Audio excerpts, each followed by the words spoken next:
இன்னைக்கு நம்ம மலையேற போகிறோம். இங்கேருந்து தீர்த்தமலைக்கு போகிறதுக்கு 70 கிலோமீட்டர் இருக்குது. காலையிலே வீட்டில் கிளம்பலான்னு சொன்னால் உன் இஷ்டத்துக்குலாம் கிளம்ப முடியாது, வீட்டில் இருக்கிற வேலையெல்லாம் முடிக்கணும் அப்படின்னு சொல்லிட்டு இங்கேருந்து கிளம்புறதுக்கே 9 மணிக்கு மேலே ஆயிடுச்சு. மலையேறும் போது நம்ம மட்டும் தனியாக போனோம். எப்படி வீடியோ எடுக்கும்போது ஃபேஸை மறைக்கிறாருல்ல, இவர் தான் யூடியூப்ல 6 லட்சம் சப்ஸ்கிரைபர் வச்சிருக்கிற ஒத்துருபா சேனலோட ஓனர். மலையேற ஸ்டார்ட் பண்ணியாச்சு. படிக்கட்டுக்கு ஓரத்தில் கோயிலோட வரவேற்பாளர்கள் இருந்தாங்க. எங்ககிட்ட அன்பா காசு கேட்டாங்க. ஆனால் நாங்கள் இல்லைன்னு சொன்னதோடனே கலைக்க ஆரம்பிச்சிட்டாங்க. 10 பைசா தான் போட்டான்.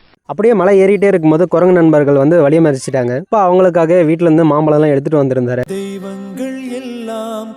இங்க ஒரு குரங்கு நண்பர் பாத்தீங்கன்னா ஒரு அம்மாவோட கையை வாங்கம்மா வீட்டுக்காரர் என்னமா பண்றாரு. மேலே ஏறி வரும்போது வேர்வையில குளிச்சுட்டோம். இந்த மலை உச்சில இருந்து இயற்கையாவே தண்ணி வரும். அதுல குளிக்கணுன்றதுக்காக தான் இத்தனை மக்களும் வராங்க. ஆனா இப்போ என்னன்னா தண்ணி வரல, பைப்பு போட்டு தண்ணி விட்டுட்டு இருக்காங்க. அப்புறம் வீட்டுல இருக்கிறவங்களை சாமி கும்பிட விட்டுட்டு நானும் நண்பரும் உட்காந்து பல கதைகள் பேசிட்டு இருந்தோம். அப்போதான் கழுதைகள் பொதி சுமந்துட்டு மலையில ஏறதை பார்த்தேன். இதெல்லாம் வந்து புத்தகங்கள்ல மட்டும் தான் படிச்சிருக்கு. அப்புறம் வீட்டுல இருந்து ஃபோன் பண்ணி டேய் நாங்க கீழே போயிட்டு நீங்க இன்னும் மேலே என்ன பண்றீங்க அப்படின்னு திட்டினதுனால இறங்கி கீழே போயிட்டோம். ஒரு நாளைக்கு மலையேறதுக்கு இந்த நேரத்துல தேவையா ஒரு மனுஷன் எப்படிதான் 1000 நாள் ஒரு நாளைக்கு 4 தடவைன்னு கொண்டரங்க மலையில 4000 தடவை ஏறி இறங்குறாருன்னு தெரியல.